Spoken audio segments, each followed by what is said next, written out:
இன்றைக்கு தூய பேதுரு பவுல் இவர்களின் விழாவினை சிறப்பிக்கின்றோம். தூய பேதுரு பவுல் விழா வாழ்த்துக்களை உங்களுக்கும் உங்கள் குடும்பத்தினருக்கும் உரித்தாக்கிக் கொள்ளுகின்றேன். 2 சாதாரண மனிதர்கள், ஒருவர் மீன்பிடிக்கும் தொழிலை செய்து கொண்டிருந்தவர், இன்னொருவர் போர் பயிற்சி பெற்று பழைய ஏற்பாட்டை நன்கு கற்றறிந்து யாவை இறைவன் மீது அன்பு கொண்டு பற்று கொண்டு வாழ்ந்த ஒரு மனிதர். இந்த இருவரும் இருவேறு துருவங்கள். இந்த இருவரும் இறையாட்சி பணிக்காக, அதாவது இயேசு உயிர்த்தெழுந்தார், அவர்தான் மீட்பர் என்று அறிவிக்கும் பணிக்காக அழைக்கப்படுகின்றார்கள். இங்கே ஏற்றத்தாழ்வற்ற நிலை. படிக்காத ஒருவர், படித்த ஒருவர், இருவரையும் இயேசு அழைக்கிறார், பக்குவப்படுத்துகிறார், தயார்படுத்துகிறார், உடனிருக்கிறார், தன் பணியை செய்ய அனுப்பி வைக்கிறார். இதன் மூலம் இறைவன் முன்பு அனைவரும் சமம் என்பதை நாம் புரிந்து கொள்ள வேண்டும் என்பதே ஆண்டவர் நம்மிடம் எதிர்பார்க்கின்றார். இன்றைய காலகட்டத்தில் மனிதர்கள் மத்தியில் பல ஏற்றத்தாழ்வுகள், இது எல்லா இடங்களிலும் நாம் பார்க்க முடிகிறது.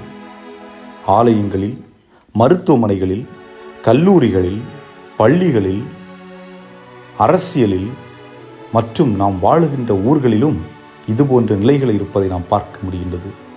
ஏன் நம்முடைய குடும்பங்களில் கூட இத்தகைய நிலை இன்று ஏற்பட்டு கொண்டிருப்பது வருந்தத்தக்கது. நமக்கு பொதுவாக சொல்லப்படுவது நம் ஊர்களில்தான் ஏற்றத்தாழ்வுகள், மற்ற ஊர்களில் இல்லை என்று. நான் கண்ட ஒரு நிகழ்வு, நான் இத்தாலி நாட்டில் இருந்தபோது ஒரு துறவற இல்லத்தில் 3 ஆண்டுகள் தங்கியிருந்து பணியாற்றி கொண்டிருந்தேன். அங்கிருந்த தலைமை குருவானவர் வசதியானவர்கள் அல்லது பெரும் பதவியில் உள்ளவர்களை அவர்கள் விருந்தினராக வருகின்ற பொழுது அவர்களை தன்னுடைய அருகில் அமர வைத்து உணவு கொடுப்பார், பரிமாறுவார். ஆனால் அதே நேரத்திலே மற்றவர்கள், அதாவது ஒருவேளை மற்ற குருக்களின் பெற்றோர்களாக இருக்கலாம், சகோதர சகோதரிகளாக இருக்கலாம், ஆனால் அவர்கள் ஏழைகளாக இருப்பார்கள் அல்லது வசதி படைத்த அல்லது பெரும் பதவிகளில் இல்லாமல் இருப்பார்கள். அந்த மனிதர்களை குருக்கள் அமர்ந்திருக்கின்ற அந்த இறுதி பகுதியிலே அவர்களை அமர வைத்து அவர்களுக்கு உணவு கொடுப்பது வழக்கம். ஆக அதுபோன்ற ஒரு ஏற்றத்தாழ்வுகளை என் கண்களால் நான் பார்த்திருக்கின்றன. இந்த ஏற்றத்தாழ்வுகள் என்பது எல்லா இடங்களிலும் இருந்து கொண்டிருக்கிறது என்பதில் சொல்வதற்கு எந்த மாற்று கருத்தும் இல்லை. ஆக ஏன் மனிதன் இப்படிப்பட்ட ஒரு நிலையை செய்கின்றான்? தன்னுடைய சுய ஆதாயத்திற்காகவும் யார் தன்னோடு இருக்க வேண்டும், யார் தன்னோடு இருக்கக்கூடாது என்பதையும் அந்த மனிதனை முடிவு செய்ததை நாம் பார்க்க முடிகின்றது. ஆக கடவுளால் படைக்கப்பட்ட மனிதன் சுயநலவாதியாக இருக்கிறான். ஆனால் கடவுளோ சுயநலமற்றவராக இருக்கிறார். படைத்தவர் சுயநலமற்றவராக இருக்கிறார், ஆனால் படைக்கப்பட்ட மனிதன் சுயநலவாதியாக இருக்கின்றான். வேறுபாடை பாருங்கள். ஏன் இந்த நிலையில் நாம் கூட இருக்கலாம். ஆக இந்திய சூழலில் இந்த நிலை என்பது பல குடும்பங்களிலே பார்க்க முடிகின்றது. தனக்கு வரும் மருமகள் வசதியான குடும்பத்திலிருந்து அல்லது நிறைய நகைகள், பணம் என்று கொண்டு வந்தால் அந்த மருமகளை பார்க்கின்ற விதம் வேறு ஆக இருக்கின்றது. அதே நேரத்திலே ஏழை குடும்பத்தில் வருகின்ற ஒரு மருமகளாக இருக்கலாம், அவள் அதிக நகையோ அல்லது பணமோ கொண்டு வந்திருக்க மாட்டாள், ஆனால் அந்த மருமகளை அசிங்கப்படுத்துவதாக இருக்கலாம். அல்லது அதே நேரத்திலே ஒருவேளை வருகின்ற மருமகள் வசதியானவளாக இருக்க, அந்த வீட்டில் உள்ளவர்கள் ஏழைகளாக இருக்க, அந்த மருமகள் மாமியாரை பார்க்கின்ற விதமாக இருக்கலாம், அல்லது அவர்களை அவமானப்படுத்துகின்ற விதமாக இருக்கலாம். இப்படி ஒருபுறம் மறுபுறமாக பல்வேறு விதமான ஏற்றத்தாழ்வுகள் மனித வாழ்விலே அரங்கேறி கொண்டிருக்கின்றது. ஏன் பல கோயில்களிலே ஒரு சிலர் செல்லுகின்ற பொழுது இன்னொருவர் செல்லக்கூடாது என்றெல்லாம் நிலையெல்லாம் நாம் இருப்பதை இதை பார்த்து கொண்டுதானே இருக்கின்றோம். இப்படிப்பட்ட ஏற்றத்தாழ்வுகள் ஆங்காங்கே நடந்து கொண்டிருக்கின்ற இந்த சூழலிலே இயேசு கூறுகிறார், நாம் அனைவரும் சமம் என்று.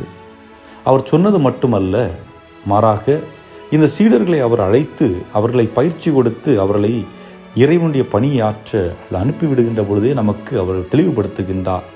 என் முன்பாக நீங்கள் அனைவருமே சமமானவர்கள். இறைவன் முன்பாக நமக்கு எந்த வேறுபாடும் இல்லை. அதாவது இறைவன் மனிதனை பிரித்து பார்ப்பதில்லை. அவர் சாதிய பாகுபாடுகள் என்றோ, உயர்ந்தவன் தாழ்ந்தவன் என்றோ, வசதி படைத்தவன் ஏழைன் என்றோ, இறைவன் பார்ப்பதில்லை. அவர் பார்ப்பது ஒன்றே ஒன்றுதான், நம்முடைய இதயத்தை பார்க்கின்றார். என்னுடைய இதயம் ஆண்டவரை ஏற்றுக்கொள்ள தயாராக இருக்கின்றதா? அவருடைய வார்த்தைகளை உள்வாங்கி அதை தியானித்து அதை வாழ்வாக்கி மற்றவர்களுக்கு வழிகாட்ட தயாராக இருக்கின்றதா? அப்படி இருக்கிறதென்றால் இறைவன் நம்மையும் தூய சவுலை போன்று, தூய பவுலை போன்று, தூய பேதுருவை போன்று நம்மையும் புனிதர்கள் கூட்டத்தில் சேர்க்க காத்து கொண்டிருக்கின்றார். சிந்தித்து பார்ப்போம். நான் எப்படிப்பட்ட நிலையில் இருக்கின்றேன்? மற்றவர்களை எந்த ஒரு நிலையில் விட்டு பார்த்து கொண்டிருக்கின்றேன்? மனிதனை மனிதனாக பார்க்கின்றேனா அல்லது மனிதனை வேறுபடுத்தி பார்த்து கொண்டிருக்கின்றேனா? நான் வேறுபடுத்தி பார்த்து கொண்டிருக்கின்றேன் என்றால் நான் இறைவன் பாதையில் சரியாக பயணிக்கவில்லை, அவருடைய வார்த்தையை உள்வாங்கவில்லை என்பது அர்த்தம். ஆனால் வேறுபடுத்தி பார்க்காமல் மனிதனை மனிதனாக மதித்து கொண்டிருக்கின்றேன். அவர் யாராக இருக்கட்டும், எந்த நாட்டினராக இருக்கட்டும், எந்த சமயத்தை சார்ந்தவராக இருக்கட்டும், எந்த ஊரை சார்ந்தவராக இருக்கட்டும், மனிதனை மனிதனாக பார்த்து மதிக்க கற்றுக்கொண்டேன் என்றால் இறைவன் காட்டிய அந்த பாதையில் சரியாக பயணித்துக் கொண்டிருக்கின்றேன் என்பதை புரிந்து கொள்ள வேண்டும். சிந்திப்போம். இறைவன் உங்களையும் உங்கள் குடும்பத்தையும் நிறைவாக ஆசீர்வதிப்பாராக. இந்த நாள் இனிய நாளாக அமையட்டும்.